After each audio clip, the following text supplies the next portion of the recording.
Imagine for a moment that you are taking a nice walk outside. It's a beautiful spring morning, the countryside beaming with blossoming flowers, glowing green grass, and of course, lots of dirt to touch. You notice a pack of adorable little bunnies hopping by, skirting in the background, trying to remain out of sight. And you think, aw, they're so cute. But have you ever thought about what goes on inside their heads? Are they running away from something? Is there somewhere they're trying to get to? How many used to be in their pack? Do you think bunnies can go savage like in Zootopia? What unspeakable horrors have they gazed upon? How far down into the depths of hell are their depravities capable of descending towards?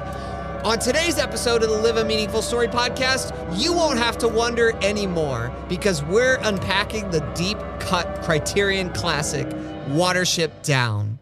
Adapted from the acclaimed children's novel, WATERSHIP DOWN is a lot of things. The struggle between tyranny and freedom, the refugee's plight, the inevitability of death, and the ruthless slaughtering of animals. But at its heart is a savage depiction of nature's cruelty and brutality. If you've ever watched the Discovery Channel, you know nature can be cruel. Whenever you turn on the news, you might be reminded of how cruel human nature can be. But what if there was a story that fused the two together? What if we could examine the cruelties of both nature and mankind in a unifying experience? It's time to go down the deep, dark rabbit hole into WATERSHIP DOWN. Welcome to the Live a Meaningful Story podcast, where we analyze stories and films that help us make sense of life. We are four friends with backgrounds in storytelling, filmmaking, teaching, and narrative therapy. Join us on our quest towards telling and living our stories more meaningfully. I'm Derrick Hatch. My name is Nick Natal. Hello, everybody. I'm Joseph Wilson. I'm Jason Lin. Oh my God. That was good, Derrick. I thought you were going a different direction. At the heart of this story is... Pineapple Express for rabbits. Oh my gosh. So welcome to Animals Month, where we are going to explore some stories that have to do with animals, but that really have to do with humans. So we're starting with WATERSHIP DOWN, which that was always the movie that on every top 10 list of top 10 most scariest children's movies, top 10 movies that'll give your kids nightmares. It was That's the problem. Yeah. That's the issue, Joe. I was trying to imagine. Okay, how old were you, Joe, when you first saw this movie? Probably around 8 or 10. It's Okay. it's in that time period. But I was watching this at least this in Animal Farm 20 to Animal Farm. Yeah, I was watching Michael Myers at 10. Yeah, You were watching We're two sides of the same coin. We're two brothers. I'm trying to picture young Joe watching, 8-year-old Joe watching this movie. The imagery always stayed with me. Just even I wonder growing why. up, because I don't know. I just love I love this animation. Mm-hmm. I think that the creation depiction is the best animated version of that I've seen. Mm-hmm. Just like how at first the animals are kind of similar, but then they're created unique in a way to hunt down the rabbit, and then the rabbit turns unique and stuff like that. We're gonna get silly with this movie, but to be serious at some point. Oh, absolutely. No. Absolutely. I don't see the point, to be serious. This one is all comedy to me. But no, it has to do. I'm with the author on this one. There is no point but comedy in this one. Well, yeah, that is a good point there, that WATERSHIP DOWN is adapted from a children's novel. And been a lot of debate if this is a children's book, if this is a children's movie. He said it's a children's novel. I think I saw a quote somewhere that said, the book is for anyone who wants to read the book. I wonder what the book looks like then. It's actually considered to be one of the most faithful book to film adaptations, I think. So I don't think we need to ask why Joe picked this. We know exactly why Joe picked this. So when Nick was watching this movie, he texted me. He said, "This reminds me of my brothers, me, Dre, and Kyle." So in context in the head, because I thought about this after he said it, I would be Hazel, Dre would be Big Wig, and Kyle would be Fiverr. Yeah. Yeah. I know Kyle very little. But I know enough about Kyle to know that that's true. That's funny. So let's get into the letterboxd here. That's so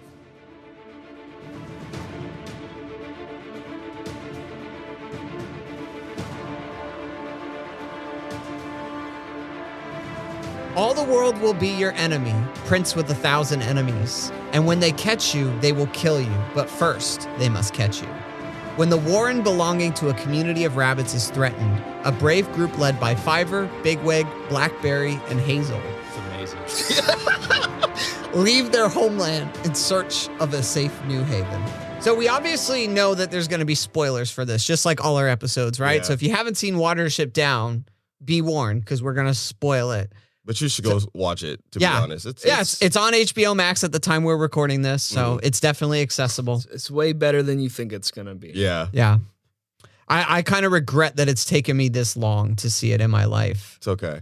But let's get into this. So you said that you love the opening scene, right? So you Yeah. have this kind of Genesis-like creation myth that's told with the rabbits. Yeah. And El Ahrara? thank Is that you. the guy? Is that it? The Is that how Prince you of pronounce Rabbits? it? Yeah. I don't know.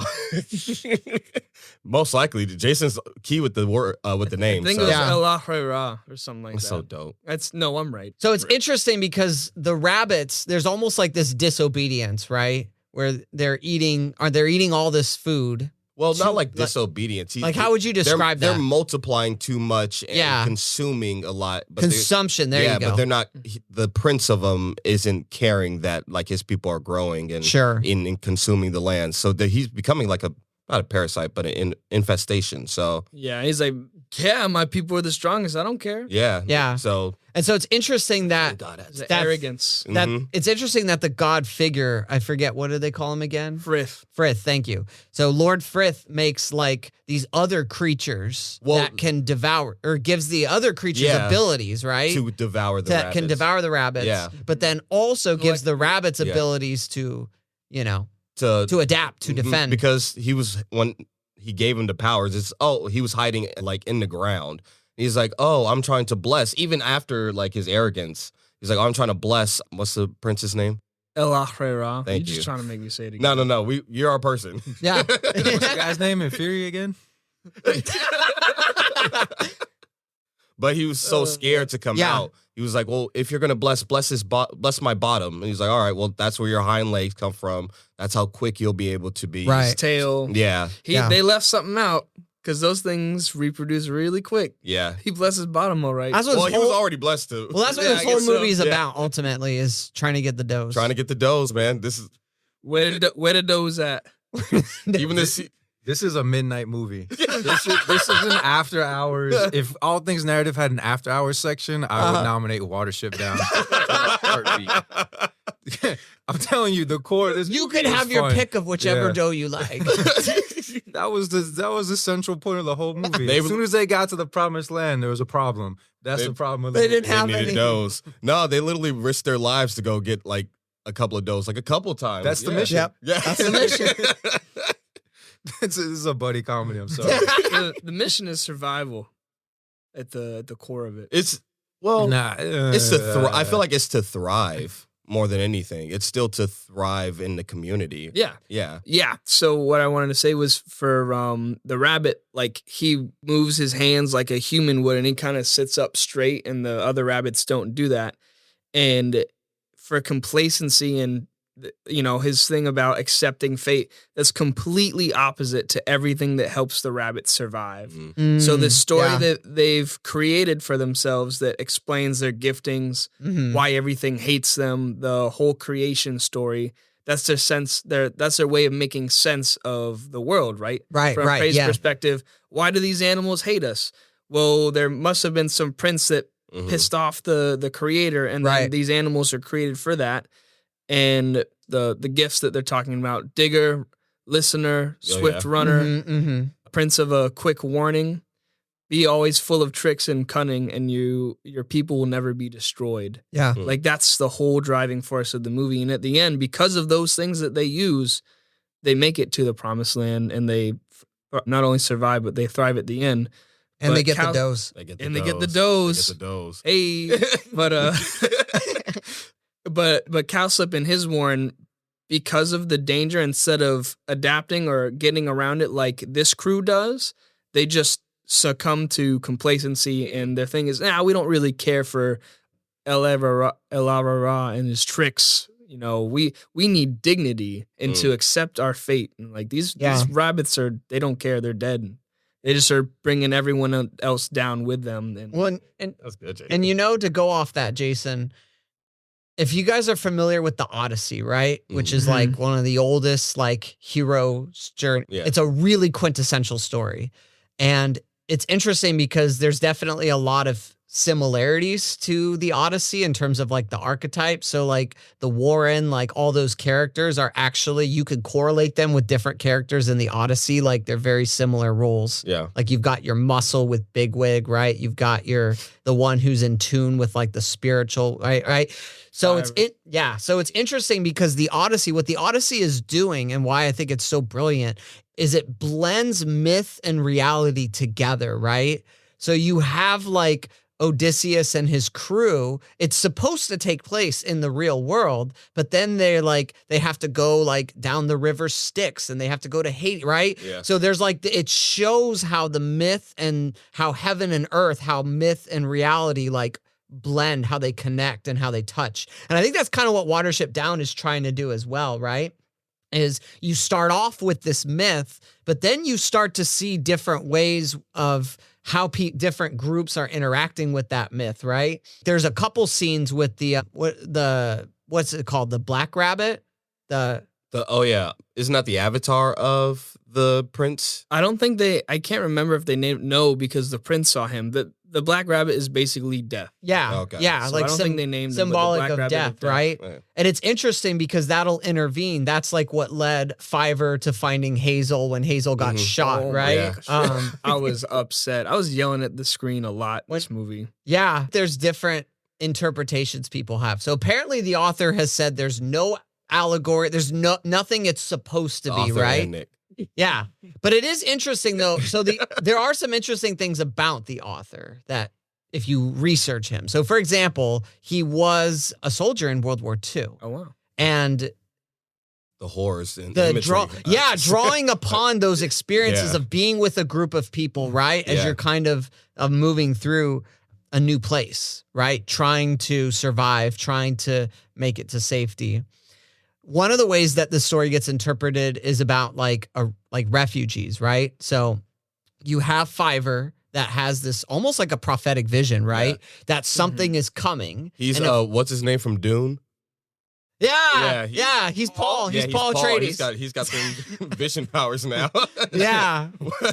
Fiverr did it first. Fiverr did it. Instead of him doing the fighting though with Bigwig. Yeah. Yeah. They're a good little unit, you know? That's my boy, Bigwig. Oh I thought he died like a couple times throughout the entire. He fought the general Woundwort and he survived at least. That boy was. Yeah. And he almost going through it. And then he got caught by the snare. And then, ooh, yeah. Oh, man, I'm not going to lie. Rewatching it, I was like, oh, wait.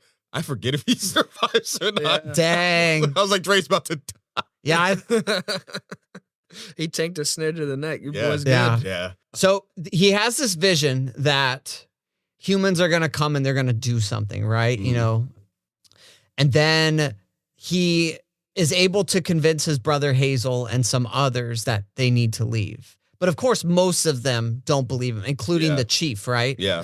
So there is this interesting, like the refugee who sees it coming. They see that something's coming and they have to try to flee and get out while they can. And they have to go try to make their home somewhere else. Yeah. So that's definitely like one interpretation that people have of this story, right? And so the refugee is, yes, trying to survive, but they're ultimately trying to figure out how to thrive in a new land, What's right? your perspective, Derrick? What did you get from it? What did I get from it? Mm-hmm. So one of the things that I read about this is that this is a story that the Jewish community has really taken to heart, right? Like they've really see themselves in the story. And as I was watching it both times, I watched it once by myself and once with you, Nick. It's hard for me not to see that in there, right? Yeah. Especially again, like I don't know if they were trying to be intentional about that, but it is very much, you can interpret it as, you know, this kind of mixture of Jewish images. So everything from kind of like this Exodus-like narrative where there's like a promised land that they have to reach.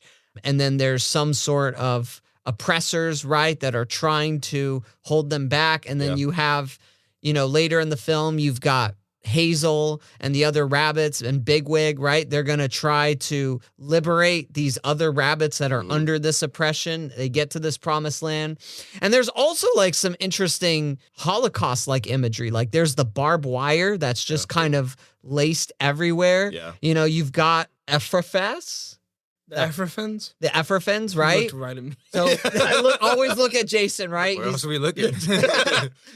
It's hard for me not to see that and to see Hazel as like almost like a Moses-like figure in a lot of ways.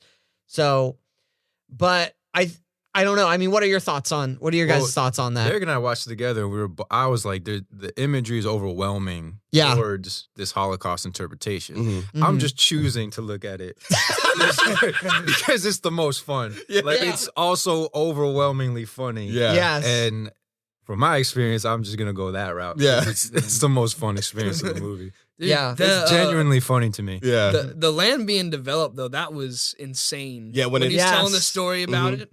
Well, and the rabbits, they get gassed, right? So the By the humans?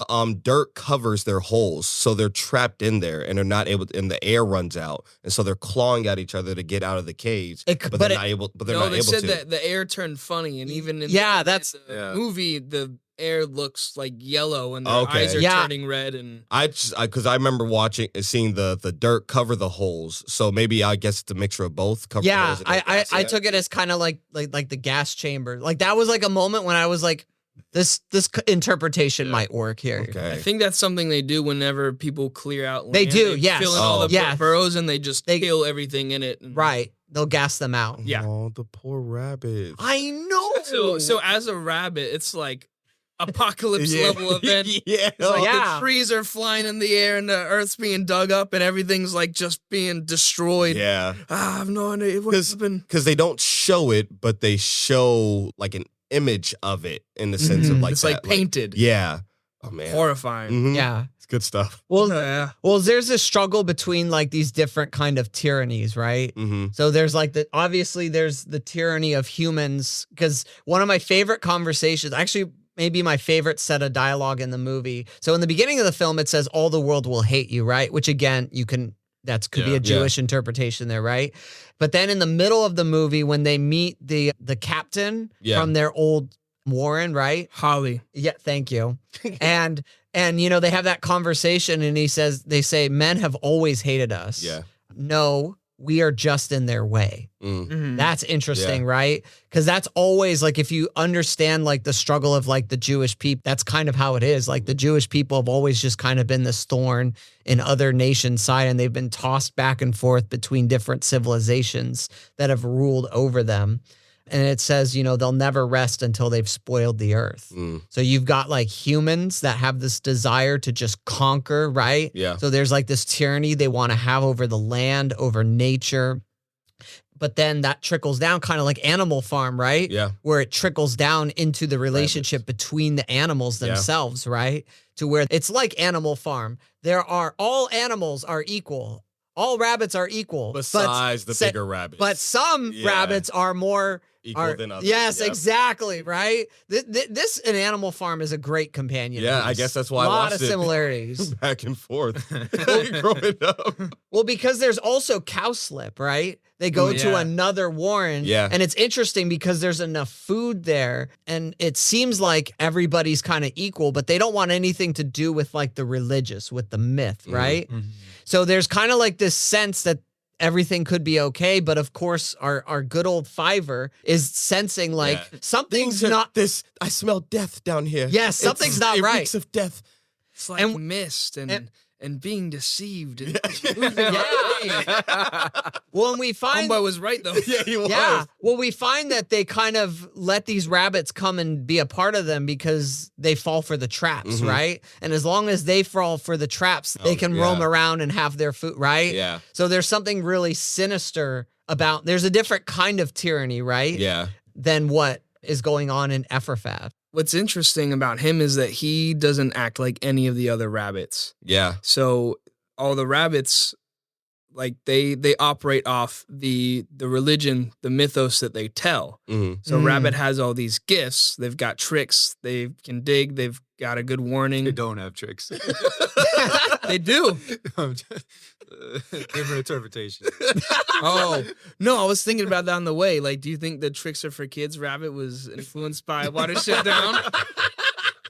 Because what's a rabbit without tricks? It all goes back to Watership Down. That's what he says. Did you know that Guillermo del Toro cites this as one of his most influential films? Really? Yes. He said this was the turning point when he realized what film could be. I love it. I was like, makes sense for him. I love that. Always making things that seem innocent dark. And then even with the young girl at the end, she actually saved. Yeah. Oh, yeah. Hazel. Yeah, because remember the cat got Hazel when they were trying to go back over to the farm, and it was a little girl that said, "Let go of the rabbit." Yeah. So Right. Oh, okay. I thought you Yeah. were talking about the rabbit. Yeah. no, so even I guess in a sense, humanity doesn't, like how Derrick was saying earlier, humanity doesn't hate them. They're just in their way, and They're just in their way. Yeah. Exactly. So it's just- Yeah. Yeah. So- Wow. I didn't even think about the significance of the human saving him. yeah. That's Because I think that's the only thing that's actually saved a rabbit in this movie.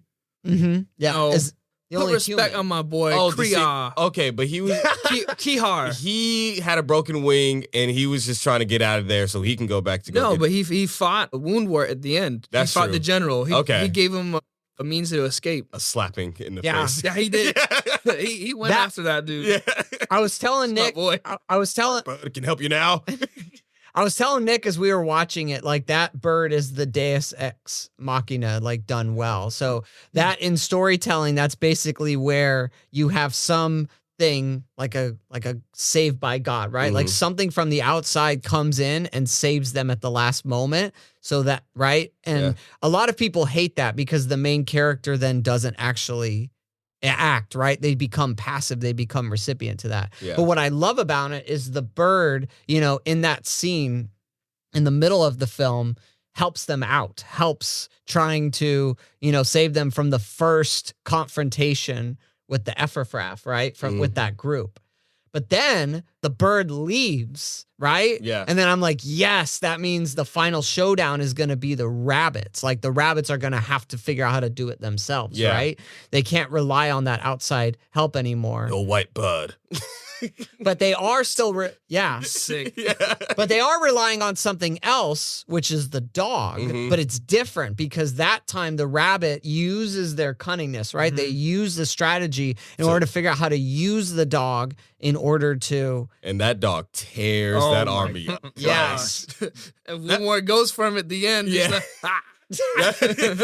that was And they never found his body. Parents to this day Honorable tell death. they tell their children if they don't behave, the general will get them. It's ridiculous.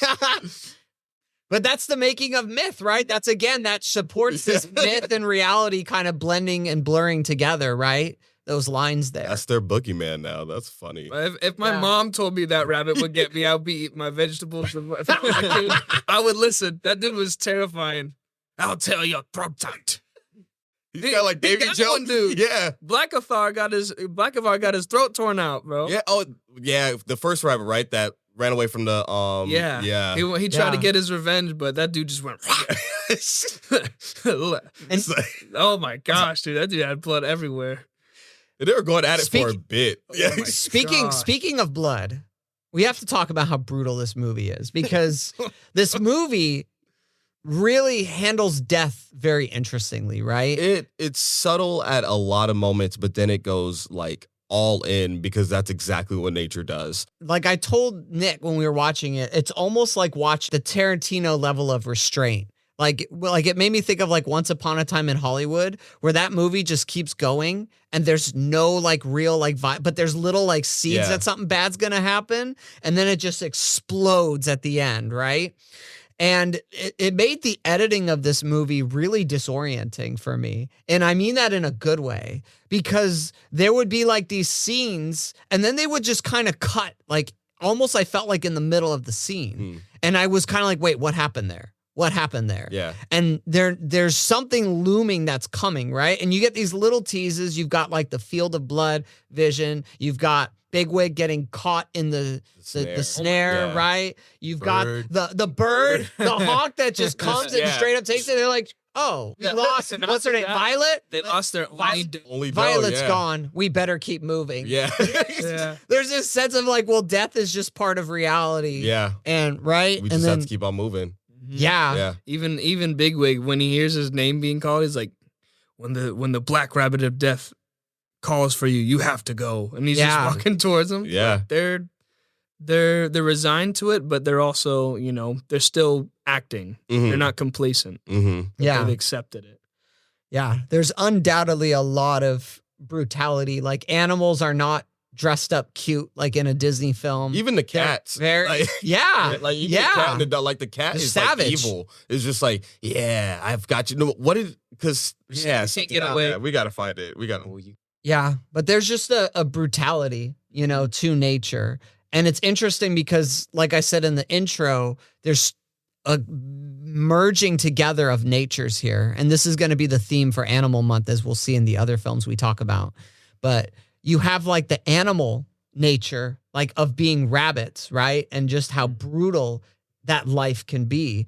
But obviously we anthropomorphize them. So we give them those human characteristics, and we kind of see this even more increasing brutality if the rabbits were actually like had the intellect, had the consciousness, had the things that we have, right? Yeah, I found a quote. Yeah, go ahead.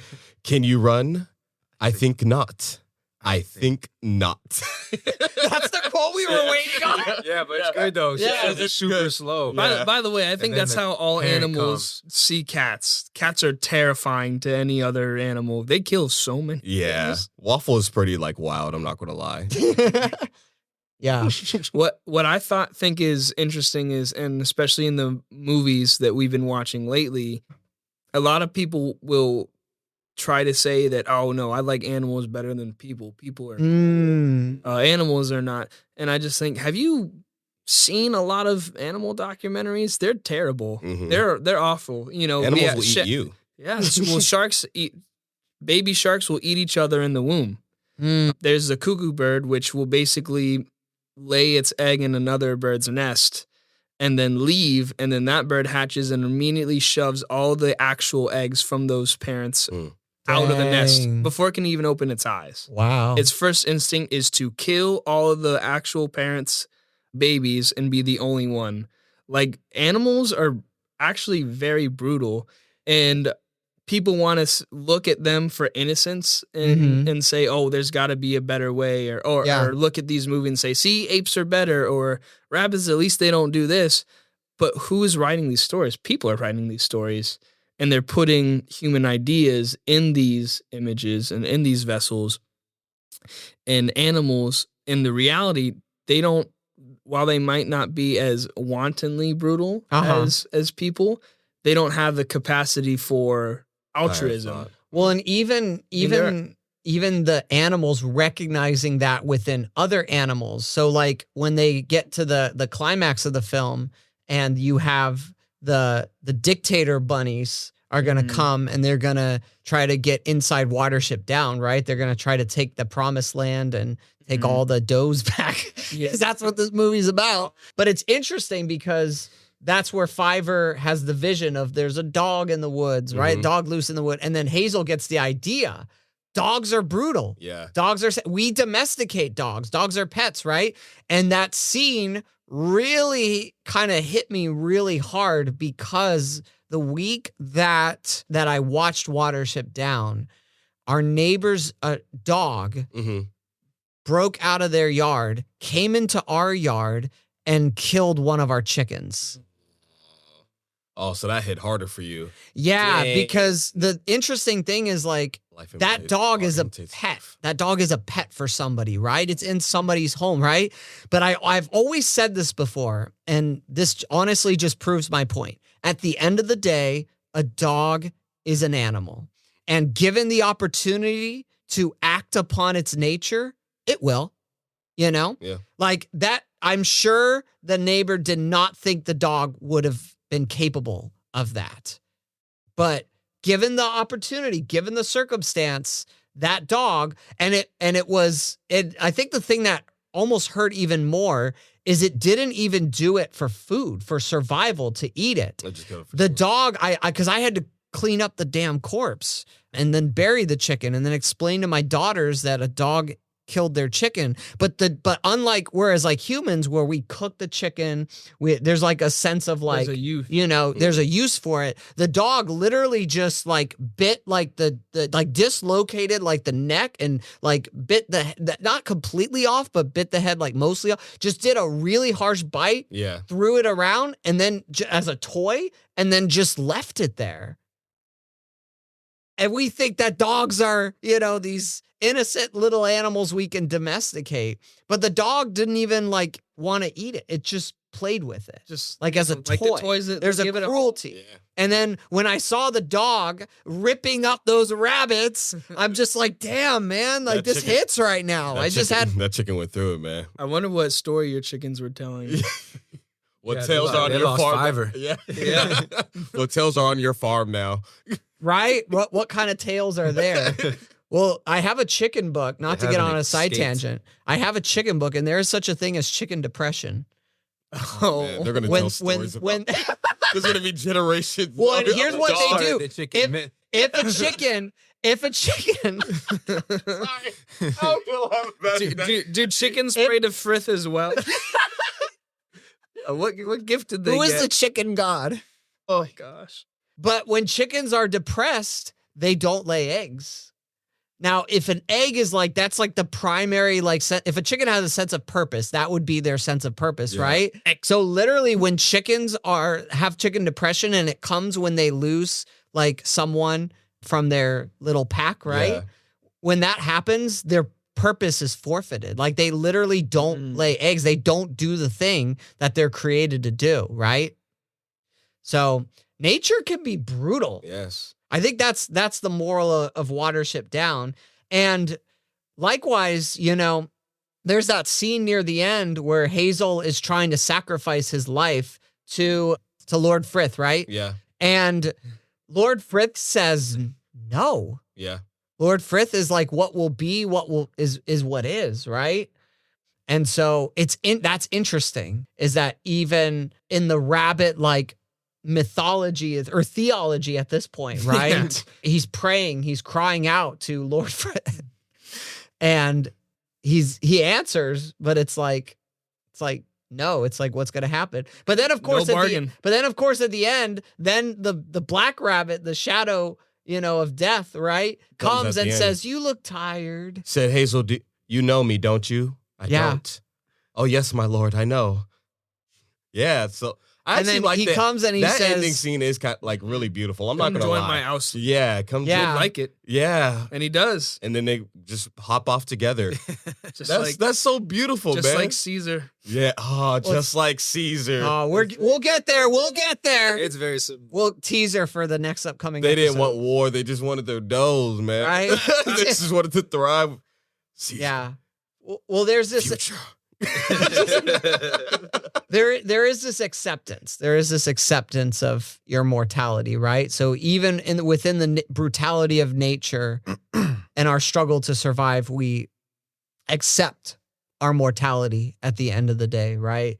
And that's honestly what life is, like you think of something like Ecclesiastes and it's like you eat, drink, marry, then you get your dose, and then tomorrow you die. Yeah.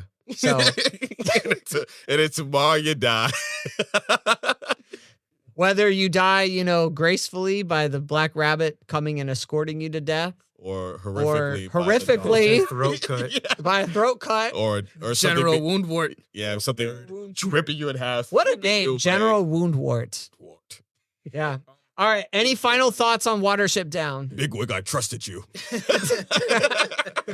Big mistake. Wait, okay, what was mistake. When the seagull was having a conversation with Bigwig out in the field and the seagull's just screaming, yeah! Yeah. What? Oh my gosh, shut up. That's all I gotta say. What were you doing with that white word? You were quite close. Oh, I was just scurrying him off. Trying to impress you. Yeah. Trying to impress you. Well, actual final thoughts. in these movies that we've been watching, community has been really important. Yeah. And what I like is that the rabbits have a community of different, like they all have the same gifts, right, that a rabbit would have. Yeah. But they are all contributing, you know, and like you were saying, Fiverr, he's got the spiritual intuition of what's going on, where they need to go, and that's the leading force. Hazel is the clear logical leader. Mhm. He's the one that, you know, he logically thinks through initiatives. What should we do? What should we not? He pays attention to what his brother is saying. Mhm. My boy Blackberry had some good ideas about the raft, which ends up saving them in the end from the Ephrathens because of the boat. Right. Yeah. And they do that again. Pipkin is not, he's really young. He's kind of slow and weak, but he listens well and he makes it. Yeah. Yeah. He's the one that helped cover up Bigwig for the surprise attack. Yeah. And Bigwig's the muscle, you know, he's the warrior rabbit. He was the ex-officer. And so they all work together, and without any one part of this cast, they probably would have fallen apart. So that's perhaps how we confront the brutality of life and nature, is together. You can't do it alone. Yeah, no, not at all. And not forsaking your gifts through complacency, like the Warren with cowslip. So complacency is what has us forsake our giftings and our purpose. Yeah.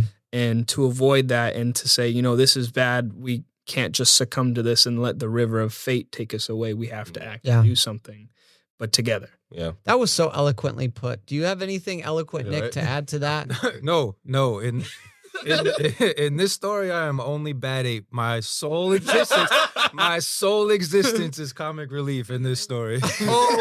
Oh no. Because 8 together. Bad place. Strong. No, Bad Ape is Speaking of bad apes, join us next week for Planet of the Apes. And if you are ready to go down the rabbit hole and exploring your life story, then visit allthingsnarrative.com in the show notes, and trying to really figure out how to get this to connect to what I do as a business. But if you're enjoying this conversation, schedule a consultation, because then you and I can have wonderful conversations like these as well, and try to understand life. And I'm done. Thank you all. Tricks are indeed for rabbits, guys. Rabbits nothing without tricks. Thank you for listening to the Live a Meaningful Story podcast, produced by All Things Narrative. If you'd like to learn more about our coaching, workshops, events, please check out allthingsnarrative.com. You can also follow us on Instagram, Facebook, and YouTube at All Things Narrative. If you enjoyed this episode, please consider subscribing and leaving us a 5-star review on Apple Podcasts, and tune in next time as we continue exploring the stories we love and the stories we live. Take care.